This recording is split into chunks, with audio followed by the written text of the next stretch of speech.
Hey, gorgeous soul. For some point, Anda mesti bisa rewriting a story. Jadi, story yang Anda pikir itu penderitaan.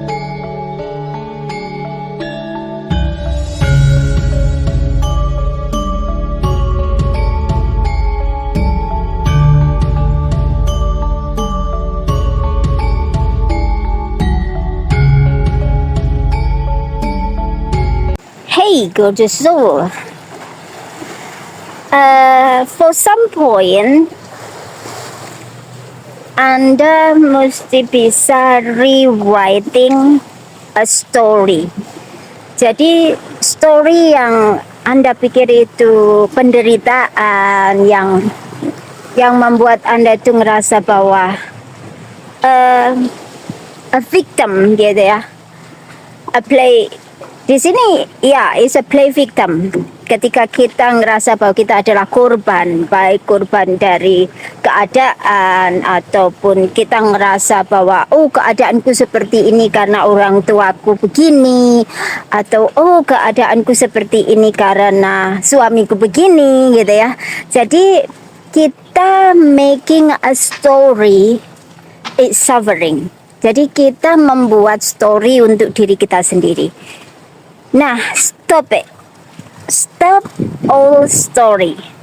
Apapun story yang membuat feeling Anda itu nggak nyaman, yang membuat Anda itu ngerasa bahwa Anda itu adalah korban, apapun itu, mungkin Anda ngerasa korban penipuan lah, atau korban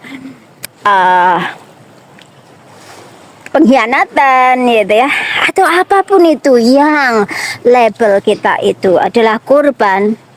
Stop that dan rewrite new story, membuat new story, membuat story yang baru untuk diri. Mungkin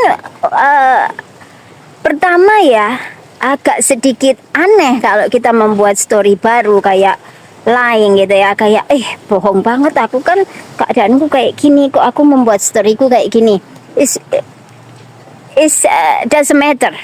Bagi saya bohong dan enggak itu hanyalah konsep gitu ya, konsep daripada pikiran kita sendiri, konsep daripada memori yang kita buat itu sendiri. Nah, untuk kita keluar dari konsep tersebut, maka kita juga perlu membuat konsep baru gitu ya. Kenapa membuat konsep baru? Yang terpenting adalah bagaimana feeling kita. Feeling kita ketika kita mengatakan sesuatu, story tersebut. Apakah story tersebut membuat feeling kita good, atau story tersebut membuat feeling kita nggak nyaman, feeling kita uncomfortable, feeling kita bad bahkan ya. Nah, disinilah letak dimana kita aware di situ, sadar di situ bahwa ternyata kita sudah membuat story yang kita sebenarnya manifest setiap hari gitu ya, yang sebenarnya kita itu mewujudkan setiap hari. Apapun bentuk story-nya, kita wujudkan setiap hari. Oke? Jadi rewrite your own story. Kembali kita bahas tentang rewrite a new story. Apa sih rewrite new story? Jadi kita membuat story baru terhadap diri kita. Satu contoh adalah ketika Anda ditanya, mungkin Anda di di bandara mungkin ya, atau di public area, bertemu dengan orang baru, terus kemudian dia tanya, bagaimana keadaan Anda, apa yang Anda lakukan untuk living gitu kan, apa pekerjaan Anda Kak.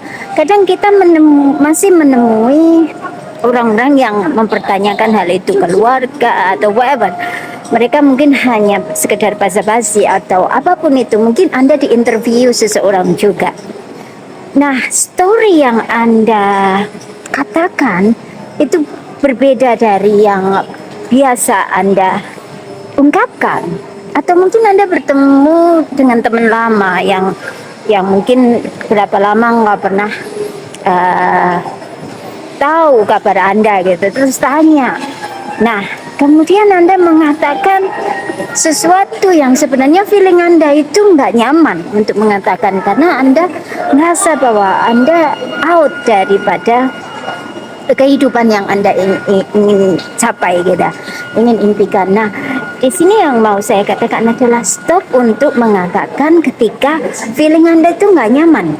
Jadi mending ketika Anda ditanya seseorang tentang sesuatu, diri Anda, keluarga Anda, atau whatever yang Anda ingin jawab, mending Anda hanya jawab singkat yang memang merasa bahwa hati Anda itu ada di situ gitu ya. Kalau tidak, lebih baik diem. Jadi build up diri sendiri, connect dengan diri sendiri, kemudian baru katakan sesuatu. Mungkin SMS atau telepon atau apa ketika seseorang menginginkan cerita dari Anda, story dari kehidupan Anda, ataupun apapun itu juga, ketika Anda tahu bahwa story itu menyakitkan, story itu merupakan penderitaan, terus Anda ngerasa mungkin Anda sedang nggak enak badan atau sakit apa atau apa, terus Anda itu ingin menceritakan gitu ya. Kadang sering kita pikir curhat gitu ya, curhat di satu kelompok tertentu, komunitas tertentu, kita curhat, kita pikir kita let go sesuatu. Namun justru ketika kita menceritakan story yang itu adalah bagian dari penderitaan, maka kita memanifestasikan story tersebut, membuat story tersebut semakin besar dan besar, memberikan energi atau kita feeding daripada entitas di dalam story tersebut dengan energi kita. Jadi kebocoran energi yang kita alami itu kebanyakan ada di situ, karena kita menceritakan story yang sebenarnya feeling kita itu nggak nyaman gitu ya. Bukan berarti curhat nggak boleh, boleh aja, sah-sah aja Anda curhat dengan siapapun. Namun ketika Anda curhat, feeling Anda tahu, Anda ngerti keadaan Anda saat itu, feeling Anda saat itu. Ketika Anda curhat, Anda mengeluarkan sesuatu yang uncomfortable, yang nggak nyaman, kesedihan, kemarahan, kebencian, atau apapun energi yang masih bersifat itu negatif, maka kita seperti membuang sampah gitu ya. Jadi stop membuang sampah di sembarangan, stop membuang sampah di orang lain.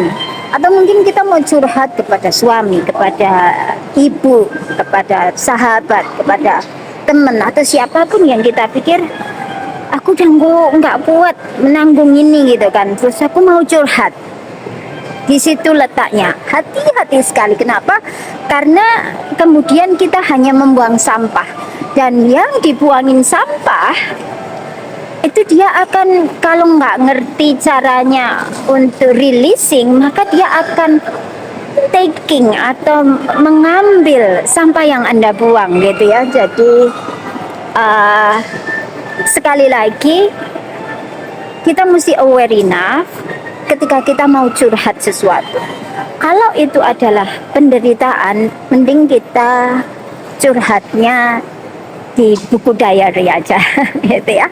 Kenapa bisa seperti itu? Karena itu tadi, kita mending curhat dengan Tuhan ketika kita sedang berdoa, atau ketika kita sedang meditasi, atau ketika sedang apa, kita curhat hal-hal yang memang membuat kita itu berat. Di situ kita curhat atau kita tulis, kemudian ketika kita tulis, kita rilis di situ. Nah, tulisannya kita bakar gitu. Itu lebih bijaksana daripada kita curhat pada orang lain yang kemudian alhasil akan memberikan dampak buruk pada orang tersebut. Kenapa? Karena apa yang kita curhatin bukan hal-hal yang menyenangkan, namun lebih kepada hal-hal yang penderitaan, entah itu tentang penyakit, entah itu tentang relationship, entah itu tentang kegagalan sesuatu, atau apapun yang merupakan penderitaan gitu ya. Jadi stop untuk telling suffering story gitu ya. Stop untuk memberitahu kepada dunia tentang story-story yang buruk yang kita buat, karena itu adalah past, itu adalah hal-hal yang telah berlalu. Nah, buatlah story yang indah. Ketika kita membuat story, berarti kita mengatakan saat ini.